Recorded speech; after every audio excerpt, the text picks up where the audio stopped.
Very good morning बच्चों, मैं प्रदीप आपका स्वागत करता हूं आपके अपने चैनल प्रदीप फिजिक्स प्लैनेट में। तो आज हम लोग आ चुके हैं क्लास 11th के लॉज ऑफ मोशन के 20th लेक्चर में, मतलब 20वें लेक्चर में। हम लोग आज क्या डिस्कस करेंगे वो तो हम जानेंगे, लेकिन जो लोगों ने पिछला लेक्चर नहीं देखा था वो फटाफट से जाके पिछला लेक्चर देखे ताकि आगे की चीजें आपके लिए आसान हो सके। तो बच्चों मैं बता दूं आपको कि लास्ट टाइम हम लोगों ने अभी तक बस इतना जाना है कि अभिकेंद्र बल और अपकेंद्र बल का क्या रोल था वृत्तीय पथ पर, ये तो हमने देखा। आज हम ये डिस्कस करने जा रहे हैं कि अगर किसी वृत्तीय पथ पर या फिर किसी मोड़ पर कोई वाहन मुड़ता है तो क्या होता है। एक बात का ध्यान रखिएगा, मैंने बताया था कि कोई भी मोड़ जो है वो वृत्तीय पथ का एक छोटा सा हिस्सा होता है। अगर उस पर जा रहे हो, मोड़ पर मुड़ रहे हो आप, तो वृत्तीय पथ पर हो। इसका मतलब वृत्तीय पथ पर अगर आपको मुड़ना है तो मुड़ने के लिए आपको प्रॉपर क्या चाहिए, घर्षण बल चाहिए। अगर प्रॉपर घर्षण बल नहीं मिला तो ये तय है कि ये हो सकता है कि जो गाड़ी है वो आगे की ओर अंदर की ओर गिर जाए। तो इसके लिए जरूरी है कि आपको प्रॉपर फ्रिक्शन मिले। फ्रिक्शन प्रॉपर कहां से मिलता है, टायर के और सड़क के बीच में लगने वाले घर्षण बल को ही हम अभिकेंद्र बल के रूप में प्राप्त करते हैं, जिससे वह मुड़ सकती है। तो देखने वाली बात ये होगी कि मुड़ने के लिए अगर आवश्यक घर्षण बल अगर मुझे टायर और सड़क के बीच में मिल जाता है तो हमें उस वाहन की कितनी चाल रखनी होगी, वो चाल कैसी होगी, जो महत्तम चाल जिससे हम उस मोड़ पर मुड़ सके। तो आइए चेक करते हैं कि कैसे उस चाल से हम घूम सकते हैं। तो ध्यान दीजिएगा, टॉपिक मोड़ पर चेक करते हैं। तो ये है हमारा कोई बच्चों मोड़, और मोड़ जो है वो वृत्तीय पथ का हिस्सा होता है, मैंने पहले बताया। तो जस्ट थिंक अबाउट इट कि यहाँ पर कोई जो है एक वाहन है, ठीक, और ये वाहन जो है ये फिलहाल के लिए ऐसे मुड़ रहा है, ठीक, यहाँ से। और जब ये यहाँ से मुड़ रहा है तो ऐसे केस में वृत्तीय पथ की कुछ त्रिज्या होगी, ये किसी बड़े से वृत्त का छोटा हिस्सा है, तो इसकी कुछ ना कुछ क्या होगी, त्रिज्या होगी। तो मान लेते हैं कि इस रोड की जो त्रिज्या है वो स्मॉल आर। एक बात याद रखिएगा कि वाहन को अगर मोड़ पर जाना है तो भी वो तल पर ही तो रहेगी, कहीं और तो जाएगी नहीं। तो तल पर नीचे की ओर क्या लगता है बच्चों, आपको पता है mg लगता है, और ऊपर की ओर क्या लगता है, तो ये याद रखिए कि ऊपर की ओर इसका नॉर्मल मतलब रिएक्शन लगेगा, प्रतिक्रिया लगेगी।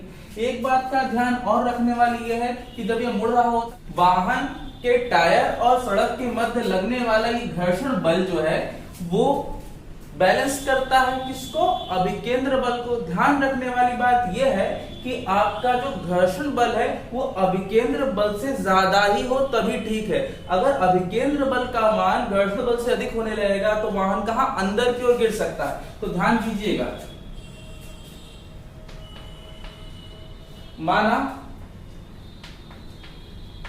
कोई वाहन जिसका द्रव्यमान स्मॉल m है, वह स्मॉल r त्रिज्या के वृत्तीय मोड़ पर संतुलित रूप से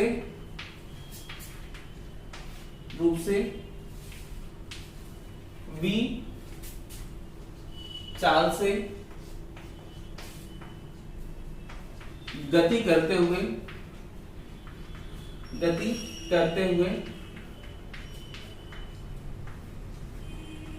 मुड़ता है,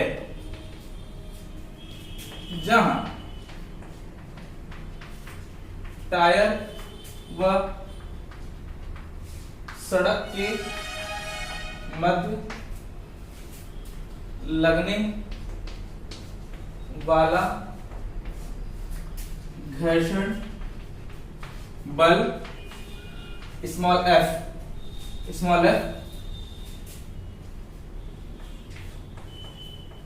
कार अथवा वाहन को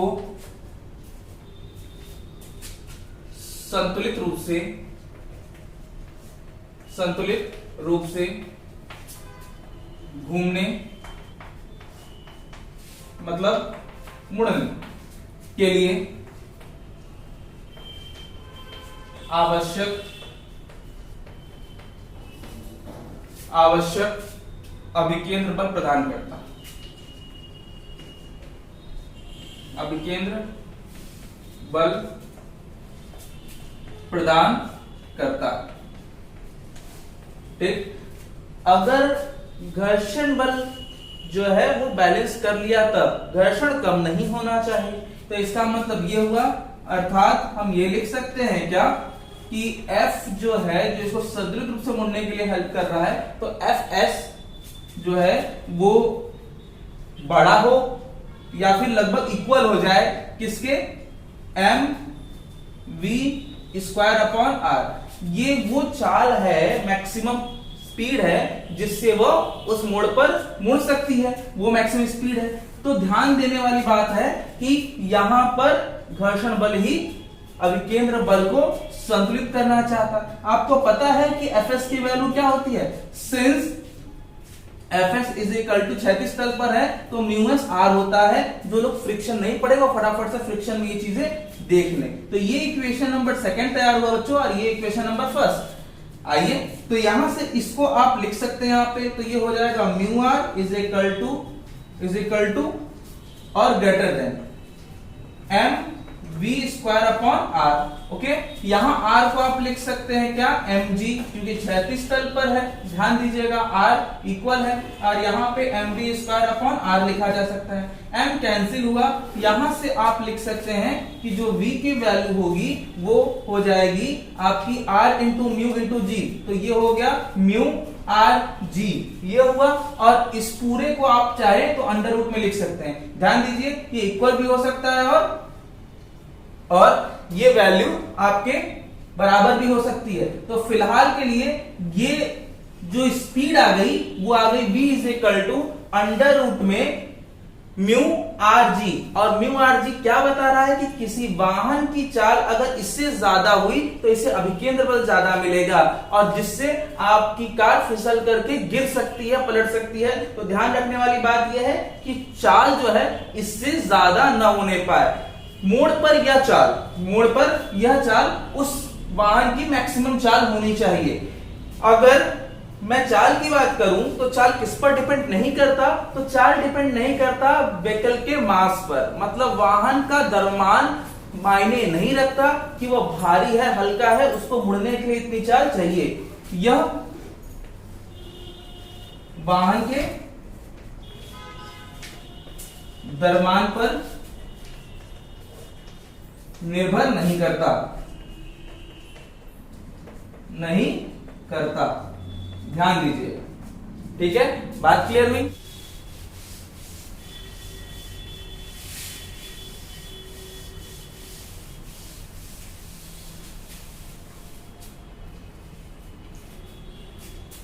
अब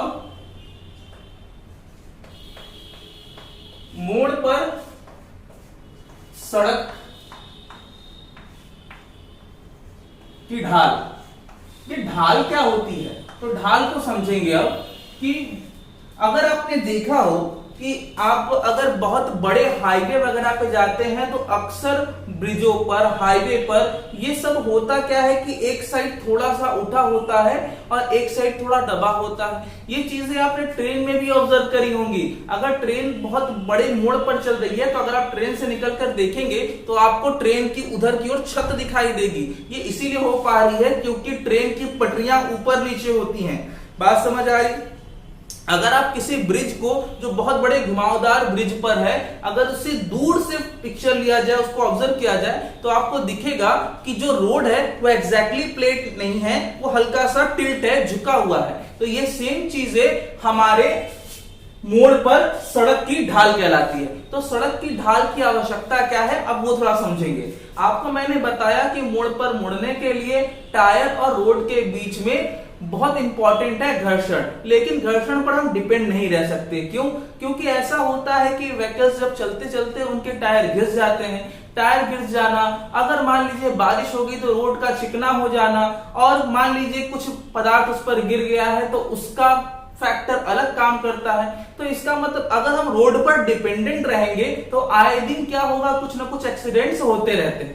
अगर होते रहते लेकिन कब होते रहते हैं? जब हम इसी पे डिपेंडेंट रहते हैं तब ना। लेकिन मेरे पास एक ऑप्शन है, ऑप्शन ये है कि अगर मैं रोड को थोड़ा सा ऊपर की ओर उठा दूं, तो ऊपर की ओर उठाने से होगा क्या कि आपका वाहन जब उस पर्टिकुलर मोड़ से गुजरेगा तो हल्का सा टिल्ट हो जाएगा, झुक जाएगा। आइए थोड़ा समझने का प्रयास करें। मान लेते हैं कि यहाँ पर रोड के दो किनारों के बीच में कुछ झुकाव हम यहाँ पर थीटा दिखा देते हैं। ये सड़क का एक किनारा है और ये मोड़ पर ही सड़क का दूसरा किनारा है।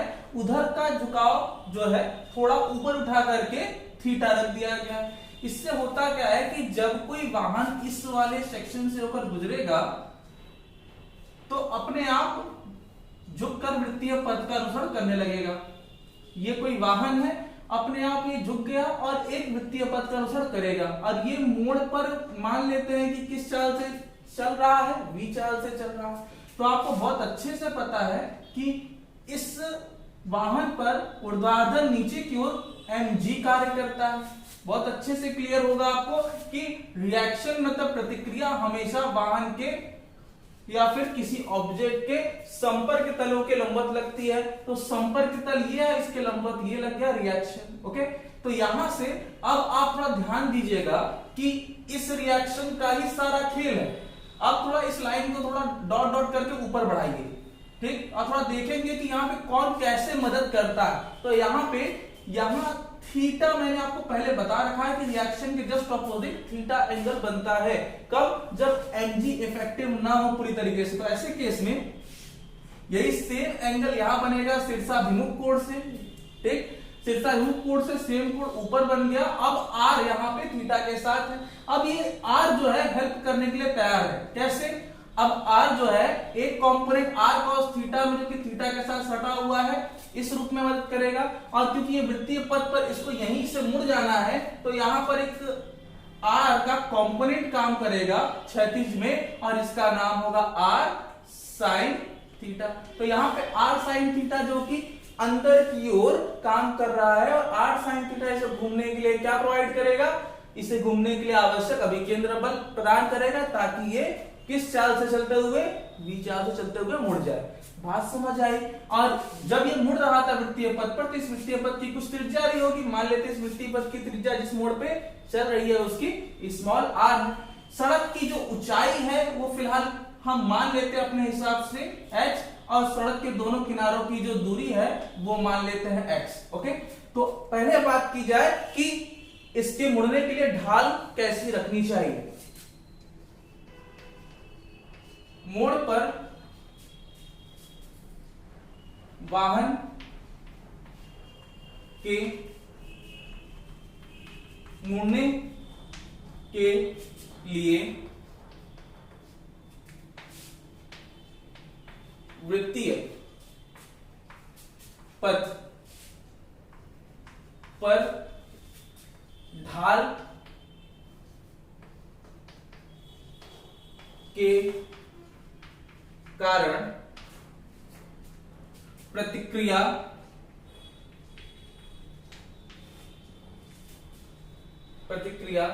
R का घटक R sin थीटा वाहन को आवश्यक अभिकेंद्र बल प्रदान करता है। अभिकेंद्र बल प्रदान करता है। अतः ध्यान दीजिएगा, R sin थीटा से अभिकेंद्र बल प्रदान करेगा। तो इसका मतलब हम ये लिख सकते हैं क्या? R sin theta is equal to, यहां पे लिखा जा सकता है घूमने के लिए अगर अभिकेंद्र बल चाहिए तो mv square upon r। m इस वाहन का मास है, v जो इसकी चाल होगी मोड़ पर, r उस वृत्तीय पथ की त्रिज्या जिस पर यह मुड़ रही है। ओके, अब यहाँ पे इक्वेशन नंबर 1 बना लिया गया। सिमिलरली मैं बात करूं आपसे तो mg जो है वो भी संतुलित हुआ है किससे? r cos theta. r cos theta waste तो गया नहीं, तो यहाँ पे हम लिख सकते हैं कि r sin थीटा के अलावा cos थीटा जो है वो बैलेंस हुआ है mg से। यहाँ पे इक्वेशन नंबर 2 दे दिया। इक्वेशन नंबर 1 को डिवाइड कर दीजिए 2 से, तो समीकरण 1 तथा 2 से, तो यहां पर r sin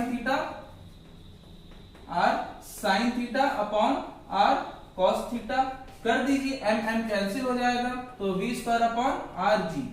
यहां से sin theta upon cos theta को आप 10 लिख सकते हैं बच्चों, और r कैंसिल हुआ तो हो जाएगा tan theta is equal to v square upon r g।